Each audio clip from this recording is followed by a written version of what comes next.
大家好，歡迎收睇校園電視台。昌文，星期六有冇去玩啊？梗係冇啦，上個禮拜六嘅慈善晚會，梗係要支持下啦。講得啱啊！我哋就睇下當日嘅精彩片段啦。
你冷靜啲，你話俾我聽，你知啲咩啊？我哋學校 C 區女籃打入咗決賽啦！咁犀利，等我哋一齊去支持下佢啦！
咁女籃幾時打決賽啊5月13號星期一6點鐘，富音體育館，到時見啦！昌文，你有冇諗過打籃球減肥啊？冇啊，乜我要夠肥咩？你話呢？不如睇下高年級嘅班際籃球比賽，吸唔吸引你啊？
點啊？睇完之後係咪好有衝動打下波呢？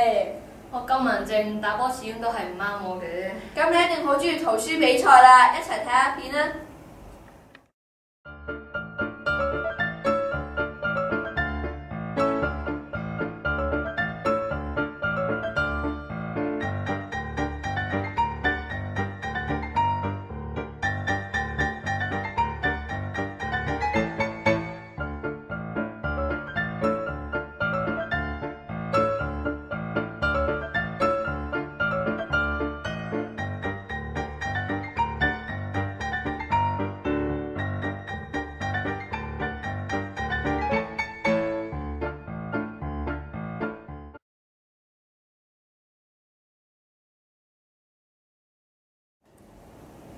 節就嚟到啦，有咩送俾媽咪啊？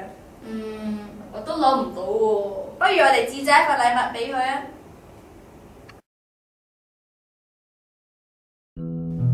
首先拎2張紙巾，將佢剪成4個一樣大細嘅長方形，之後將佢哋疊埋一齊，再將佢哋疊成波浪形，喺中間用一條繩將紙巾紮實，拎實紙巾嘅角，將佢剪成鋸齒形，記得兩邊都要剪喎。而家將紙巾攤開，形成線狀，將每一層紙巾逐層抽出，咁就完成一朵紙巾花啦。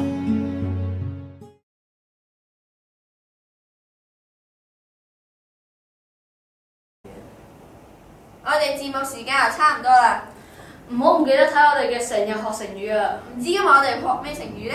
唔使心急，我哋同觀眾講聲拜拜先啦，拜拜！第2集成日學成語，今日我哋講嘅望梅止渴。嗱，今日咧我哋就喺你叫咩名啊？曹操你都唔識？係曹操就幫我哋解釋呢個故事啦。咁我哋而家就馬上睇下個故事啦。曹將軍，好口渴啊！係啊！睇下嗰度有個梅林啊，自己去攞啲梅嚟食。仲口唔口渴啊？唔口渴啦。